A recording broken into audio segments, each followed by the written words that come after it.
شروع اللہ کا نام لے کر جو بڑا مہربان نہایت رحم والا ہے۔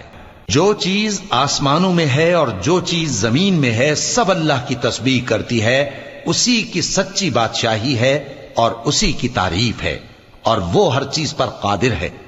وہی تو ہے جس نے تم کو پیدا کیا، پھر کوئی تم میں کافر ہے اور کوئی مومن، اور جو کچھ تم کرتے ہو اللہ اس کو دیکھتا ہے۔ اسی نے آسمانوں اور زمین کو حکمت سے پیدا کیا، اور اسی نے تمہاری صورتیں بنائیں اور صورتیں بھی اچھی بنائیں، اور اسی کی طرف تمہیں لوٹ کر جانا ہے۔ جو کچھ آسمانوں اور زمین میں ہے وہ سب جانتا ہے، اور جو کچھ تم چھپا کر کرتے ہو اور جو کھلم کھلا کرتے ہو اس سے بھی آگاہ ہے، اور اللہ دلوں کے بھیدوں تک سے واقف ہے۔ کیا تم کو ان لوگوں کے حال کی خبر نہیں پہنچی جو پہلے کافر ہوئے تھے؟ تو انہوں نے اپنی کرتوت کی سزا کا مزہ چکھ لیا، اور ابھی دکھ دینے والا عذاب اور ہونا ہے۔ یہ اس لیے کہ ان کے پاس پیغمبر کھلی نشانیاں لے کر آتے تو وہ کہتے کہ کیا ایک آدمی ہمیں ہدایت کرے گا؟ تو انہوں نے ان کو نہ مانا اور منہ پھیر لیا، اور اللہ بھی بے نیاز ہو گیا، اور اللہ بے نیاز ہے، لائق حمد و ثنا ہے۔ جو لوگ کافر ہیں ان کا اعتقاد ہے کہ وہ دوبارہ ہرگز نہیں اٹھائے جائیں گے۔ کہہ دو کیوں نہیں؟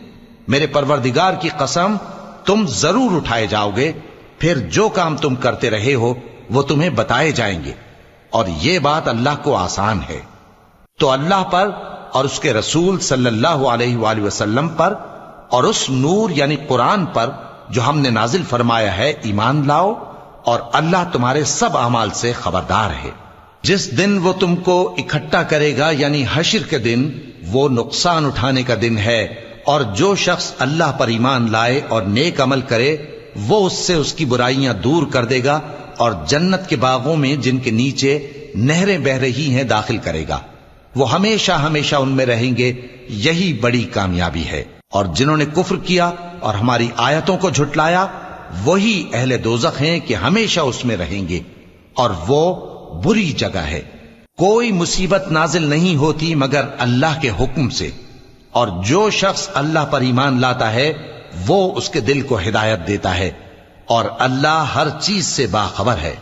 اور اللہ کی اطاعت کرو اور اس کے رسول کی اطاعت کرو، پس اگر تم منہ پھیر لوگے تو ہمارے پیغمبر کے ذمے تو صرف پیغام کا کھول کھول کر پہنچا دینا ہے۔ اللہ جو معبود برحق ہے اس کے سوا کوئی عبادت کے لائق نہیں، تو مومنوں کو چاہیے کہ اللہ ہی پر بھروسہ رکھیں۔ مومنوں، تمہاری بیویوں اور اولاد میں سے بعض تمہارے دشمن بھی ہیں، سو ان سے بچتے رہو، اور اگر معاف کر دو اور درگزر کرو اور بخش دو تو اللہ بھی بخشنے والا ہے، مہربان ہے۔ تمہارا مال اور تمہاری اولاد تو آزمائش ہے، اور اللہ کے ہاں بڑا اجر ہے، سو جہاں تک ہو سکے اللہ سے ڈرو اور اس کے احکام کو سنو، اور اس کے فرمانبردار رہو، اور اس کی راہ میں خرچ کرو، یہ تمہارے حق میں بہتر ہے۔ اور جو شخص طبیعت کے بخل سے بچایا گیا تو ایسے ہی لوگ راہ پانے والے ہیں۔